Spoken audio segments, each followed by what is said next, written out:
Assalamualaikum warahmatullahi wabarakatuh.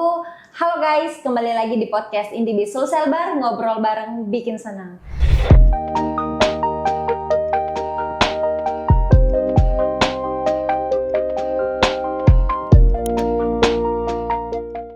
Assalamualaikum warahmatullahi wabarakatuh. Halo guys, kembali lagi di podcast Indie Social Bar, ngobrol bareng bikin senang. Nah, tentunya kembali lagi dengan saya Anggun. Untuk di podcast kali ini sudah kedatangan tamu yang sangat istimewa. Kalau kemarin itu tamunya cantik-cantik, sekarang yang datang ini ganteng ya guys ya. Silakan mungkin Kak diperkenalkan dengan kakak siapa? Baik, saya Ardi, panggilan akramnya itu Ardi Humas Tanah. Kalau di media sosial, nama lengkap itu Muhammad Gusnardi Latif. Saya penggiat atau praktisi lah misalnya di properti, berfokus pada legalitas properti. Seperti itu, Anggun. Dengan Kak Ardi berfokus di bidang properti. Properti, betul. Mohon maaf ini sebelumnya Kak, saya kan sedikit awam atau mungkin sama sekali tidak tahu tentang properti seperti itu. Jadi kalau untuk kayak legalitas properti itu prosedurnya seperti bagaimana sih? Kita mulai mungkin dari properti itu apa? Ya. Properti itu secara singkat mungkin bisa diartikan sebagai rumah, ruko, rumah toko, ataupun gudang, gedung, tanah yang tentunya berdiri di sebuah bidang tanah. Jadi berdiri di sebuah bidang tanah dan itu legalitas diatur di pemerintah. Legalitasnya adalah berupa sertifikat tanah. Nah itu, Pak Anggun. Jadi mohon maaf Kak, kalau bedanya sama notaris itu sama atau beda ya? Beda, pasti berbeda. Notaris ini adalah pejabat yang mengesahkan notaril atau sebuah kesepakatan yang diperlukan pejabat untuk pengesahan, sedangkan sertifikat tanah ini diurus di instansi pemerintah namanya Badan Pertanahan Nasional. Notaris ini dalam rangka jabatan PPAT atau pejabat pembuat akta tanah itu adalah mitra dari Badan Pertanahan Nasional. Wilayah kerjanya adalah membuat akta-akta terkait tanah, baik itu akta jual beli, akta hibah, atau akta-akta lain. Jadi akta ini yang mengalihkan dari misalnya ada sebidang tanah ke Anggun. Kak Anggun punya tanah, itu dijual ke pembeli ini mengurus akte jual beli namanya. Akte jual beli ini diterbitkan oleh PPAT. Semua PPAT itu rata-rata notaris. Jadi notaris dan PPAT. Makanya kalau dilihat di kantor-kantor notaris itu ada dua nih jabatan yang melekat di kantornya, notaris dan PPAT. Nah, setelah akta itu dibuat, kemudian didaftarkan di Badan Pertanahan Nasional untuk dilakukan peralihan. Kalau populernya mungkin masyarakat lebih tahu dengan istilah balik nama sertifikat atau balik nama tanah. Jadi kalau notaris itu semacam goalsnya mungkin ya Kak ya, kalau kita itu semacam penghubung antara yang mau dibalik nama ke notarisnya, seperti itu. Betul, kalau dalam case-nya ketika kita ingin bertransaksi, ingin membeli tanah, baiknya mungkin kita melakukan konsultasi dulu dengan agen-agen properti atau notaris, karena memang yang mumpuni di bidang itu adalah notaris dalam rangka jabatan PPAT-nya ataupun agen-agen properti. Jadi mereka bisa menjelaskan alur-alur dari peralihan dari sertifikat tanah tersebut, juga menjelaskan terkait apa sih dan bagaimana sih supaya tanah ini ketika saya membeli, ketika saya mengeluarkan uang, sudah legal nih atas nama saya, si pembeli. Gitu. Seperti itu ya guys. Jadi untuk di bidang properti itu semacam pengurusan dari nama sebelumnya ke nama yang nama penjual ke nama pembeli. Atau mungkin boleh konsultasi juga mungkin ya Kak ya? Boleh. Kalau mau beli tanah atau beli rumah. Kalau saya pribadi sebaiknya dikonsultasikan dulu. Pertama, jangan sampai tanah tersebut itu bermasalah. Jangan sampai tanah tersebut legalitasnya tidak bisa diurus. Atau jangan sampai si pembeli cuman ngaku-ngaku saja bahwa itu tanah saya. Nah, saya mau jual tanah. Terus saya bilang, tanah yang saya jual adalah yang di alun-alun itu, yang dipakai main bola kalau sore. Nah, itu kan harus dibuktikan. Oh iya. Siapa sih? Memang betul saya yang punya. Belum tentu kan. Yang membuktikan ya legalitas tadi. Paling utama mungkin sertifikat tanah atau dokumen-dokumen pendukung lainnya. Jadi itu pentingnya untuk konsultasi sebelum melakukan transaksi, apalagi di bidang properti, Kak. Betul. Kalau untuk Kak Ardi sendiri ini kapan memulai bisnis atau jasa di bidang properti ini sendiri, Kak? Mulai kapan? Saya usaha namanya itu Alaski Mitra Properti. Itu bergerak di agensi properti, juga konsultan properti yang fokus ke legalitas. Itu kami berpartner, ada beberapa orang yang menjadi pendiri dari usaha ini. Kami mulai di tahun 2023 awal. Itu kami menjawab keresahan-keresahan masyarakat yang kebingungan ketika ingin membeli atau menjual tanah atau rumah. Jadi terkadang orang, misalnya saya selaku pembeli, tentu ada spek-spek khusus yang saya cari. Properti seperti apa sih? Entah lokasinya, entah trafik lalu lintasnya, ataupun dari segi harga. Jadi kami membantu untuk mencarikan sesuai dari spesifikasi di customer kami. Oke. Kardi ini mungkin boleh saya konsultasi sedikit mungkin, Kak, karena kebetulan saya ini lagi belum punya rumah dan insya Allah nanti mau punya rumah. Mungkin boleh dibantu konsultasi sedikit. Kira-kira untuk semacam anak muda dengan mungkin nantinya akan berpikir ada bisnis di rumahnya kayak ruko, itu sebaiknya ambil perumahan, tanah, atau bagaimana, Kak? Kalau saran saya, sesuaikan dengan budget atau pendapatan dari Kak Anggun ya. Misalnya, kalau 100 juta per bulan, Kak? Kalau 100 juta ya sudah banyak nih properti yang bisa langsung cash tanpa itu. Tapi kan rata-rata anak muda sekarang, apalagi generasi milenial yang sekarang, malah tidak berpikir memiliki properti. Ya entah ya, karena mungkin lebih senang nongkrong atau lebih senang membelanjakan uangnya untuk experience, pengalaman, liburan ataupun hal-hal lain yang bisa memberikan eksistensi di sosial media misalnya. Jadi anak-anak muda sekarang itu ulung kayaknya untuk membeli sebuah properti. Selain mungkin karena hal tadi, budget mungkin yang mereka miliki itu di-saving untuk hal-hal yang seperti liburan dan liburan gitu betul, ya, Kak? Seperti itu. Kalau untuk kerja kantoran kan biasanya juga ada yang mau punya rumah mungkin karena mau berkeluarga mungkin, Kak. Itu sebaiknya perumahan yang bagaimana sih? Atau lokasinya juga? Harga dari sebuah perumahan itu tergantung dari lokasi atau apa saja sih, Kak, yang mempengaruhi harga suatu perumahan?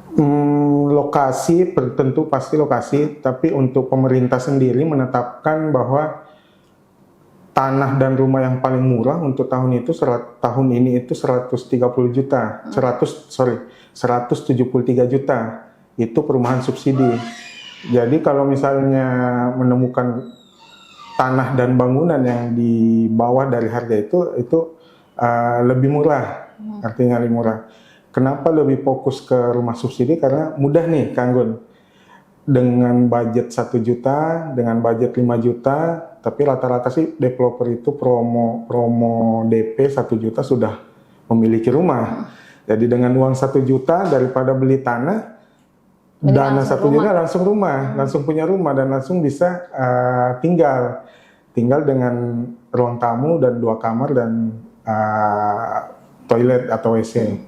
Itu sudah ada. Jadi kebanyakan anak-anak muda sekarang atau orang-orang yang baru berkeluarga itu milihnya ke rumah-rumah subsidi. Kita bisa lihat nih di Parepare sangat berkembang nih Iya, rumah-rumah banyak subsidi. sekali perumahan di Parepare, Kak. Sisa kita yang memilih mau di daerah mana, itu banyak sekali. Iya. Seperti itu. Jadi kalau boleh minta saran nih Kak, misalkan ya misalkan saya pegawai dengan gaji mungkin 6 sampai dengan 7 juta per bulan, itu sebaiknya melakukan cicilan atau langsung cash kalau mau beli properti? Ada dua jalan misalnya untuk memiliki sebuah properti. Kita bisa membeli rumah yang jadi, rumah subsidi atau komersil, ataupun kita bisa membeli tanah kosong, tanah kapling yang kita rencanakan sendiri untuk membangun. Tentu ada keuntungan dan ada mungkin ada plus minusnya. Ada plus minus dari kedua pilihan ini. Misalnya kalau kita beli tanah toh, artinya biaya-biaya untuk peralihan itu akan lebih murah. Kalau beli rumah kan akan kena pajak termasuk dari bangunannya dan lain-lain, dan itu lumayan besar, 5-7% PPH dan BPHTB. Jadi kalau misalnya saran, kalau untuk kayak Kak Anggun ini mau beli properti dan itu tidak menjadi urgensi, saya saran untuk beli tanah kapling dulu. Tanah kapling sekarang kan murah-murah. Ada yang 35 jutaan, itu bisa dicicil setiap bulan 1 juta, itu mungkin lebih bisa untuk cocok dengan Kak Anggun. Dan potensi untuk berkembang mungkin bisa lebih besar. Jadi kita beli hari ini 35 juta, bisa jadi di 5 tahun, 7 tahun ke depan itu harganya sudah lebih dari 35 juta ini. Jadi bagusnya tanah saja mungkin ya Kak, ya lebih. Betul. Kalau tidak urgent, kalau misalnya kasusnya seperti tadi sudah berkeluarga, apalagi sudah punya ekor, sudah punya anak, ya sebaiknya beli rumah biar langsung tinggal di rumah itu. Jadi itu tadi untuk salah satu bisnisnya Kak Ardi di apa tadi namanya Kak? Araski. Mungkin ada Instagramnya? Ada @araski.np. Jadi buat teman-teman mungkin ada kerabat atau teman yang mau konsultasi mengenai properti, boleh langsung di Instagram Araski ya? Araski atau mau konsultasi bisa juga. Boleh konsultasi. Mau tanya-tanya. Itu tadi untuk bisnis di bidang properti atau jasa. Betul. Selain di bidang properti atau jasa sendiri Kak, ada bisnis yang lain mungkin? Saya ada, cuman bukan saya sih. Tepatnya istri Nyonya punya bisnis di F&B, Food and Beverage. Ada minuman, sejenis minuman botol, produknya ada beberapa macam, cuma yang lagi hype itu cincau susu, kopi susu, dan cincau kopi. Itu yang beliau jalankan dan itu sudah tersebar di beberapa tempat di Kota Parepare. Misalkan kalau ada warung-warung dekat rumah tak, buka kulkasnya suatu ada Jipa di situ, brandnya Jipa Kak Anggun. Jadi brandnya itu ciri khas warna orange, tulisan besar Jipa. Ada Instagramnya mungkin Kak? Ada juga. Instagram @jipa.co. @jiva.co. Jadi Kak Ardi dan Nyonya ini sangat produktif, ada di bidang jasa dan di bidang minuman Jiva ya Kak. Jiva, ya. Kak. Kalau untuk tadi di bidang properti, saya kembali lagi, itu ada kantornya nggak sih Kak untuk Kak Ardi sendiri?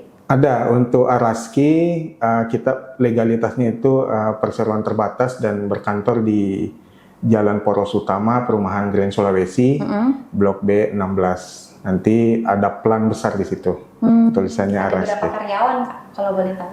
Kalau untuk saat ini, semenjak COVID, karyawan yang in-house itu praktis tersisa saya dan Nyonya yang menjalankan, tapi ada beberapa, ada 12 mungkin yang freelancer. Ya, freelancer ini yang tugasnya memarketingkan, tidak terikat dengan kantor, tapi mereka bekerja terkait dengan properti yang kami handle. Seperti itu ya. Tapi ada kantornya ya Kak? Kantor ada. Ya? Kantor Alamatnya ada. Tadi mohon maaf di mana Kak? Jalan Poros Utama, Perumahan Grand Sulawesi B16. Oke. Kalau untuk di kantornya sendiri sudah ada produk Indibis nggak sih Kak Ardi? Atau produk layanan internetnya? Ada IndiHome, ada yang kami gunakan untuk operasional sehari-hari, itu sangat membantu karena kebetulan kami marketing memanfaatkan full marketing digital, jadi sangat membutuhkan akses internet. Jadi kami pakai produk dari IndiHome. Untuk Jipa sendiri kami juga dibantu banyak dari rumah LKBMN dari Telkom. Jadi untuk di internetnya sendiri sudah dipasangkan untuk produk IndiHome ya Kak? Betul, IndiHome. Jadi untuk kedepannya ini siapa tahu nanti untuk kantornya akan lebih besar lagi atau sudah kembali seperti sebelum COVID dengan karyawan yang lebih banyak. Itu kebetulan kami lagi ada promo untuk produk Indibis. Jadi untuk saat ini perkantoran ataupun bisnis itu biasanya kami sarankan untuk menggunakan layanan internet Indibis. Jadi dia lebih bisa mensupport atau mendukung bisnisnya Kak Ardi atau teman-teman yang ada di luar sana. Itu dia promonya sendiri adalah Indibis Ruko Kak. Jadi dia untuk pemasangannya ada layanan ONT dan juga mesh wifi-nya. Jadi dia itu ada perangkat tambahan yang gunanya untuk memperluas jangkauan jaringan. Jadi misalkan kantor intinya Kak Ardi ada di lantai 2 nih, terus karyawannya mungkin ada di lantai atas, itu bisa mencakup dengan satu layanan internet saja. Kan biasanya kalau beda lantai seperti itu Kak, lantai 1 dipasangkan layanan yang lain, lantai 2 juga ada layanan yang lain. Betul. Tapi dengan adanya Indibis Ruko ini, satu layanan itu sudah bisa menjangkau sampai satu bangunan, benar sekali seperti itu. Jadi tadi untuk ada bisnis Jiva, ada bisnis properti juga ya, jasa ya. Itu untuk penyalurannya pasti butuh komunitas atau yang lainnya Kak? Betul, selain digital marketing tadi, apalagi di bisnis jasa ya kan, kami butuh networking yang luas.